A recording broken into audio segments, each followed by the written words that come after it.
So we're learning Kuntres Acharon, Essay 3. I'm using the lessons in Tanya. It's on page 279. I'm going to read the note, the explanation that they use here, because it's very, very good. And I'll explain as we go along. In chapters 39 and 40 of Tanya, the Alter Rebbe spoke of the various worlds to which souls, neshamas, ascend as a result of the Torah study and spiritual service. Their level in each case is determined by the individual's intention at that time, one's Kavana. If the study and prayer and davening were accompanied by love and awe, by ave and yira, generated by the contemplation on Hashem's greatness, then they rise to the world of Bria, the world of comprehension. If the love and awe, fear, are merely instinctive, inasmuch as they are inherent within every Jew, then the study and prayer and davening ascend only to the world of Yetzirah, the world of the spiritual emotions. Do you need me to explain this? Because this we learned in Tanya before. I mean, if basically each olam has a description, a message. When we say olam abriya, what is the description of olam abriya? It's called hasaga, comprehension. It's the world in which it's the platform of intellect, of understanding, hasaga, comprehension. When we talk, Baruch, about the world of Yetzirah, we're talking about the world of emotions. Now, this is a generality. There are pratim, details within the generality. So when you learn Chassidus, there are maimonim in which they'll focus on the prat, the detail within the generality. But we must not lose focus of what the what the olam as a general rule represents. This is what we just learned now. Okay? The Alter Rebbe also stated there in chapters 39 and 40 that the Torah and spiritual service itself ascends to the spheres, which are the godliness of the worlds. Okay, we have to stop and explain this. There is the olam, and then there is the spheres within the olam. Okay? Many times, Baruch, these two things are not clear, and we mix them together. But if you look carefully, study Tanya carefully, you'll see that there's a distinction. The olam is the platform, is the domain. The spheres are the elikus within that domain. In other words, when we say olam habriya, the world of comprehension, there can be secular comprehension.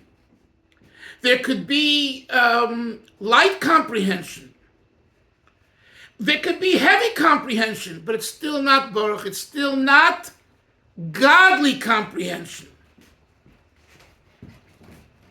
In Hebrew, it's not hasaga eloikis.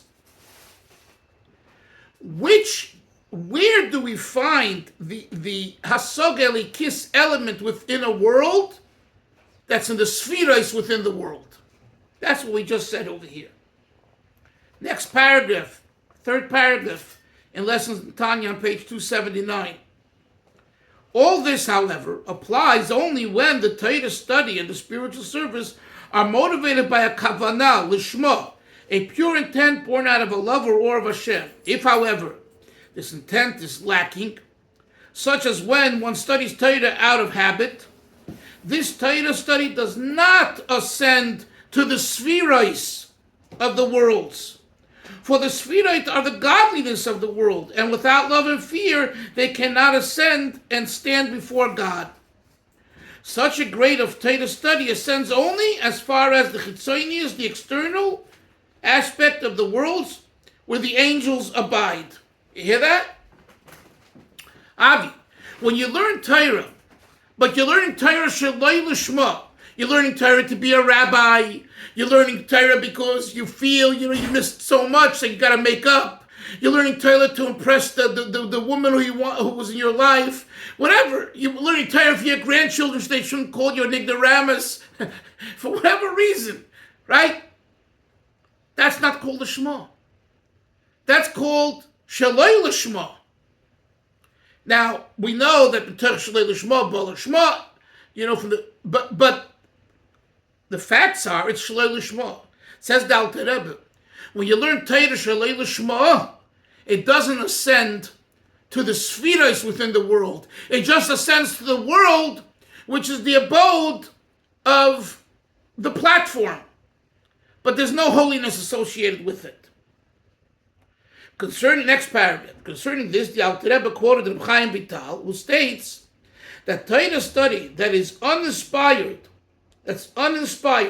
by proper Kavana, creates angels in the world of Yetzirah, while commandments fulfilled with proper Kavana create angels in the world of Asiyah. I'm skipping the next paragraph. Now we're in the next page, 280 in Lessons in Tanya. In any event, we see that Torah, even without proper Kavana, creates angels in the world of Yetzirah. And this it can do only by having risen to that world. So now, why should this be different from prayer? Now we're getting to the question that the Alter Rebbe is going to ask in the essay number 3 of Kuntres Acharon, which we're going to begin in a moment. Why should this be different than prayer, than tefillah, right? Because until now, what are we talking about? Baruch, we're talking about limud HaTorah. Says the Alter Rebbe, we find the difference between limud HaTorah shaloi l'shma and davening. Davening without kavana and learning without kavana. And he says, why is it that when Torah study and tefillah are performed with proper intent, they both rise to the same world, whether it be Bria or Yetzirah, while when they lack the proper intent, the Torah rises to Yetzirah and creates angels there, malachim, while the prayers remain below in this world? That's his question. Let's go inside. To understand what's written in the Shara Yechudim of the Arizal, chapter 2. What's written there? That when you learn Torah without intent, without kavana, nivrayim malachim el mabriya, create angels in the world of Yetzirah. So over there in Shari Yechudim he brings for the Zohar HaKadosh, Pasha Shlach, quote, the less kola disavid, there is no voice lost from this world except Bar kola daraisa, the voice of Torah, B'tzloisa, and Tefillah, the solik ubaka, that ascends and pierces the heavens. It does not remain below, but ascends.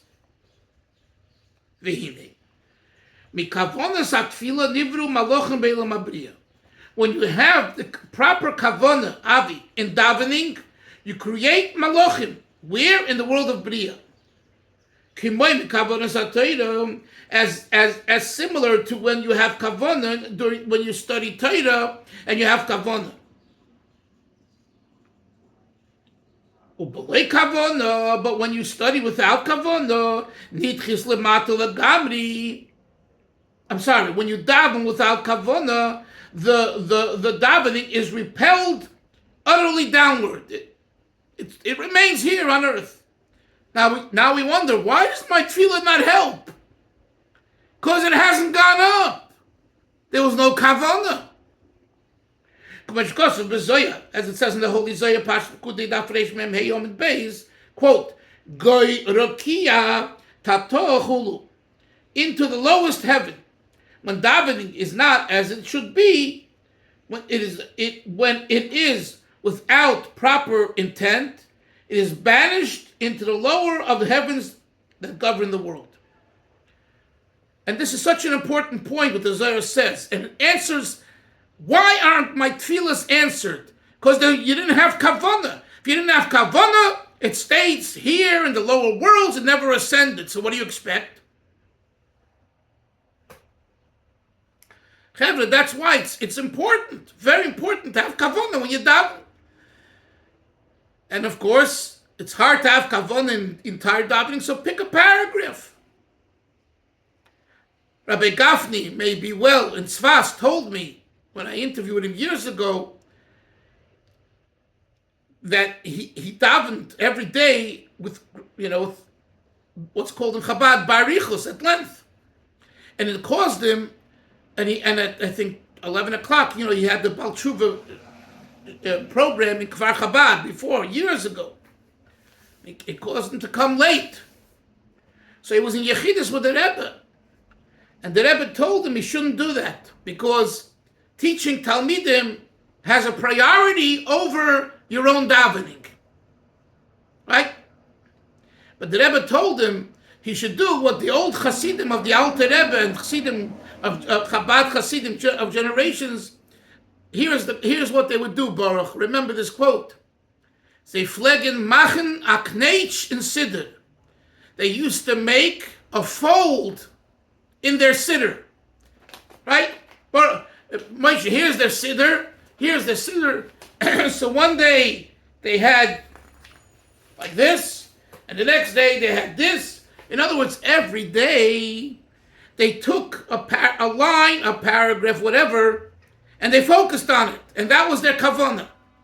Then they made a fold, Avi, so that the next morning, when they daven again, they'll know that yesterday I focused and had kavanah on this line. And today I'm going to have focus on another line. And the Rebbe told this to Rabbi Gafni, and he shared it with me, which is brilliant advice. This way you can get to your shiur, your talmidim, your students are waiting for you. At the same time, you get credit for davening with kavana, albeit it's not the entire thing. Anyway, so one thing's for sure. In this davening, tefillah, for it to soar on high and make a difference in your life, requires kavana. Now, there's different kavanas. What is kavana? What is intent? Reb Chaim of Brisk writes in halachic terms that if you don't know before who you're standing Shmonesrei, the Amida, you haven't davened the Amida. Now he doesn't say there you have to re-daven, okay? But the Rebbe would bring this answer to those that criticized Chabad for davening late. And the Rebbe said that if someone hasn't yet in his day developed a realization that when he davens, he's standing before Hashem and he needs more time of meditation, according to Reb Chaim, there's a halachic basis for it. Again, Reb Chaim doesn't say those words, and the Rebbe didn't say this is the psak, but in spiritual idea, that's the reason. Now, of course, when it's abused, it's not acceptable. To get up at 9, 10 o'clock and then say, I'm going to daven at 11, 12, that's hypocrisy. That's wrong. We're talking about someone who gets up early, and if he goes to the mikveh, he goes to the mikveh, and he learns chassidus, and he meditates and reflects, and it takes him time to realize that there's a Hashem in the world, and what's going on, and where am I, and he davens slow, and he and the minyan goes ahead of him, and the clock continues, and he ends up davening after Zman Tefillah. The Rebbe in his letters uses this as a justification if it's done in the proper way. I want to make it clear, the Rebbe is not telling you have to do it this way. Okay, so no one should say, the Lubavitcher Rebbe says we should start our minyan at 10 o'clock every morning, every day, to miss Zman Tefillah. He doesn't say that. This is how people walk away with mistakes and baba mices, where they take one part of an answer or a sicha and they build it the way they want to have the answer to be, okay? But at the same time, the Rebbe does answer in these letters that if someone legitimately gets up early and davens and he's in the middle of a meditation and he's not ready, he doesn't know before who's davening, and you're probably wondering, what does that mean? You don't know you're standing before God? The answer is no. Really? You're standing before God? Yeah? Do you feel the awe in your bones? Like you're being judged now. You're going to jail or you're not going to jail? That's an extreme. That's what you feel when you say Shemon Esrei?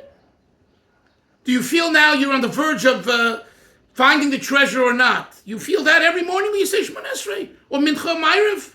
Yeah, right. Rabbi Yoel told me there was a chassid, a famous mashpia in Lubavitch, Reb Nissen Nemenov of the yeshiva in Brunois in France.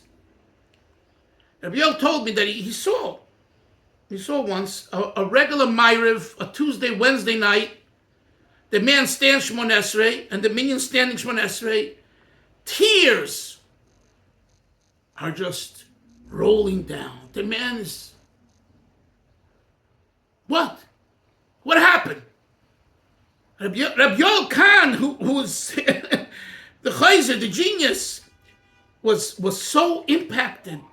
He's just like, there's something else going on by this person.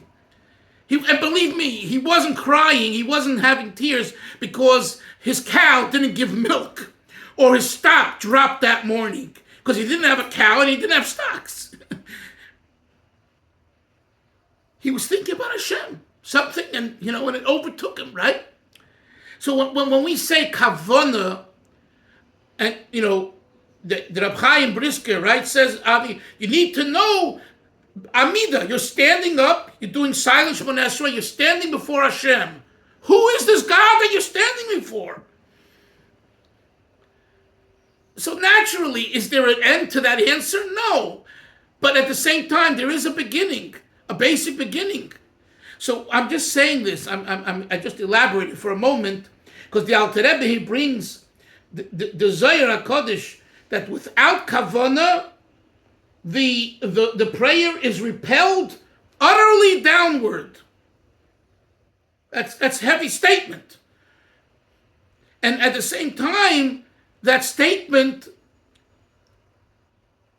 should motivate us to daven with more Kavana. I don't want hey, I just came from shul. What do you mean, I wasted my tefillah? I technically did tefillah, right? If I don't know who I was standing, I wasted my time. I don't like that. It doesn't feel good. If I get up early and I run to shul to make the Vasikin minyan in particular, whatever, I'm saying, right? Right? You're exerting yourself. You can sleep an extra hour. You can exercise before. You can waste whatever. And you push all that aside for davening with Kavana. You believe that the Kavana accomplished something. Says the Zohar, it does. It makes your tefillah soar on high. If it soars on high into the right chamber and the right area, it's going to have fruitful results. Let's continue. When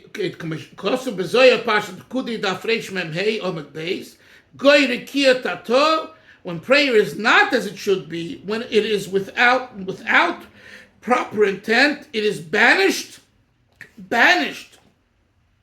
into the lowest of the heavens that governs the world. The ikrin sleisin psilin, that these prayers are called invalid prayer, that the Zohar goes on to say. Chevra, this is not Tanya. This is the Alter Rebbe quoting from Zohar. Excuse me. It's very heavy. I mean, invalid prayers, Moshe. Sometimes you have to hear it. You got to hear it. Then you understand what you need to do. Let's continue. Top of 282. Reish Aleph Amud Beis, quote, "I mila kidaka yayus." If it is a seemly word, if a prayer is prompted by a proper intent, then the angel appointed as warden of prayers kisses it, and elevates it. Thus, prayer ascends only when it's propelled by a proper kavana. If so, then since Torah and prayer are similar when they are performed with the proper kavanah, why, when the proper intent is lacking, is Torah still able to create angels in the world of Yetzirah, while tefillah without proper intent is repelled into the lowest heavens? This is the question. Dr. Rebbe is just bringing different sources to strengthen the question. We haven't answered the question. So the question again is, in simple words, Moshe, are you with me? That if you don't have kavana when you learn Torah, and you don't have kavana when you daven, Torah still ascends to the world of Yetzirah, and tefillah remains below. Why the difference? Moshe, you want to say something? No? Okay. Go ahead. Yeah, I know when the author is speaking about tefillah, is he speaking like the Gemara speaks, like we're talking about Shemon Esrei, or tefillah in general? I would say tefillah in general, but in particular Shemon Esrei. Okay. And if it's a good question, and if you're asking, like, I go through the davening, I don't have kavanah when it comes to Shemon Esrei, and we see this. I'm sure you see it in Eish Kodesh. There are people that stand long Shemon Esreis. And it seems like that they're really focusing more during Shemon Esrei. And I would say one of the reasons is because the real kavanah isn't Shemon Esrei. But Moshe, as a generality, if you say Shema or Birchas Krishma, you don't know what you're really saying, and not just the words. It's also lacking. But yes. Usually the concept is tighter. It's tighter associated with the Amida. Yes, Avi. Go ahead. So, hi, how you doing? So, here, if you have Kavana, it goes up to Bria and Yetzirah. And Yetzirah. But if you don't, let's say have 50% Kavana, so and it stays down in a Siyah, so maybe what is it? It doesn't sound like it's effective. It's not so encouraging. I don't know. I don't have Kavana today. Maybe I should stay home, go to work. That's why I said earlier. The answer is no. Why? Because first of all, mitoich shelo lishma bo lishma. So the fact that you get up and you push yourself to go to a shul, to go daven with a minyan, and for some reason you don't have the kavana, that itself is worthwhile. It's definitely worthwhile. But yes, the tefillah without kavana has not risen that morning, and it needs rectification by the next morning, davening twice as good. That's number one. Number two, Avi, you said 50%. That's why I told you the story of Rabbi Gafni and the Rebbe. That if you take a sentence, a word, forget a word, a sentence or a paragraph, right? And you have kavana on one word or one sentence and one paragraph each day, then in that word it soars on high and it makes a difference. So why doesn't it go all the way up to a tzilut? Why is it stopped just under a tzilut with Bria and Yetzirah? Okay, that's another question, a good question. We really answered it quickly in one of the previous shiurim, but I'll answer. I'll basically, we're talking here about either an emotional experience or an intellectual experience. Yetzirah is the world of emotions. Bria is the world of intellect. Atzilus, he said a word earlier in the essay number 1, Atzilus Mamash. That's a transcendental experience. And for the average person, we don't experience that. Again, can you experience it? Can you have that high, where it comes out of yeah. I mean, we see this with people October 7th, with people that mamish, amongst the Chatufim, that we see transcendence. It's not just like an emotional experience, an intellectual experience. Because emotionally they were drained, intellectually they were drained. So what happened here, that they didn't eat bread for 8 days and they almost died? I'm just saying. But on the average, Avi, so when you learn Torah, and Chassidus and Torah, there's a klal. You have to always remember the klal. HaTorah al harov medaber. The Torah, when it speaks about the majority. It doesn't speak about the individual's exception. So, is it possible for someone to have such a davening experience where it goes poof all the way up to Atzilus? Yes, absolutely. But it's not usual.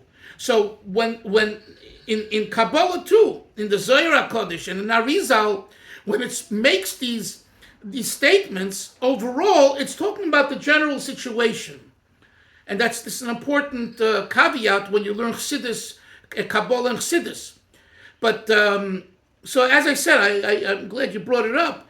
We shouldn't walk away with what's my davening worth if I only focused on one word. Halavai. Halavai would be able to say that on Sunday I focused on one word, on Monday on the second word, and on Tuesday on the third word. Halavai. Ashrei, Yoshvei, Veisecho. Oid, Yahalalucha, Selah. 6 words. Each day you're going to think about another word. You're gonna focus on that word. Trust me. If one can do that, the next week, his davening will be twice as good, where he's going to focus not just on one word, but 2 words. And the third week is going to be 3 words. Because you get into a system where you start paying attention. Ashrei, fortunate, lucky, grateful. I should be grateful. Really? And you focus on that. And that kind of drives your davening. When it comes to Shmoneh Esrei, it wore off, right? When it comes to Shmoneh Esrei, you don't feel the Ashrei, the fortunate, the lucky, the gratefulness. Okay. You gotta work more. So tomorrow you'll do another word. So again, when the Zohar HaKodesh says, and I'm not saying this to placate anyone here, or to placate ourselves, to make us feel good. That's not my style. There's no feel-good Judaism here. It is what it is. So the Zohar HaKodesh does say what it says. And as the Alter Rebbe mentions it here. But he's talking about the overall tefillah. When you succeed in one area of davening, be it a word, a sentence, a paragraph, that goes up. Now, we don't know, like you asked, so does it make a 50% difference?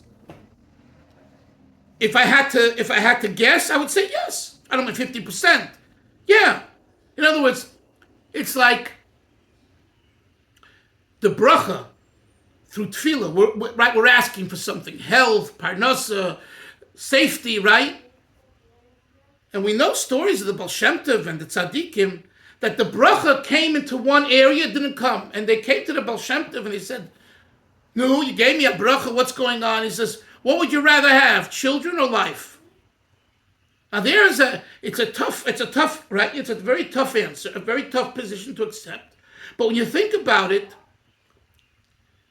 the tefillah, that's the same thing with tefillah. It accomplishes one area, not another one. You daven better, you get 2 areas. I always jokingly said to my girls, Baruch Hashem, most of them are married now, I said, I heard this from a friend, and it's a great line when it comes to shidduchim. Yoni, you're going to start soon having with shidduchim, so you should know this. So Write down what you want in a guy or a girl, whatever. Write down what you're looking for, and give me the note. Give me the piece of paper and bring it back. 1, 2, 3, 4, 5, 6, 7, 8. Okay, so those are 8 things you want.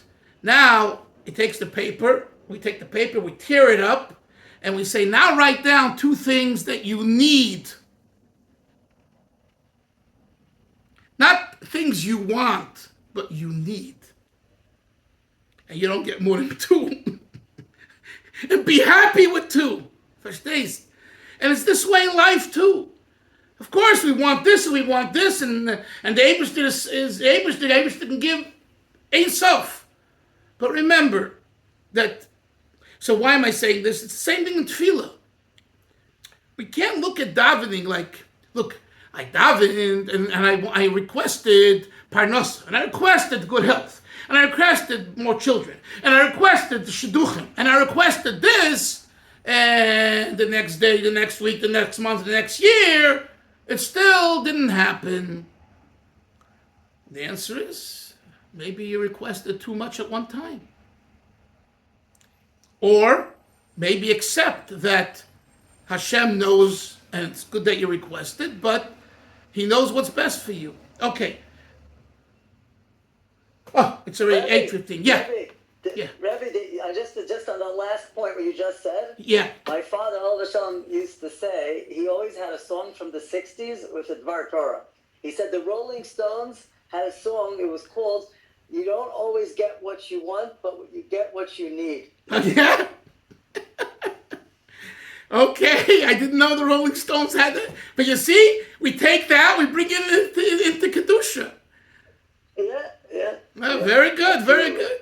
Anyway, Kavana, we'll see everyone Monday. Have a great Shabbos. Shabbos is the Rebbe's brother's yard site, Rabbi Yisrael Aryeh Leib, who's buried in Tzfas. And then the Motzei Shabbos, then there is Pesach Sheni. So make the best of it, and we'll see everyone together in Hashem on Monday. Seid gesund. Good job. Take care. Bye. Take care.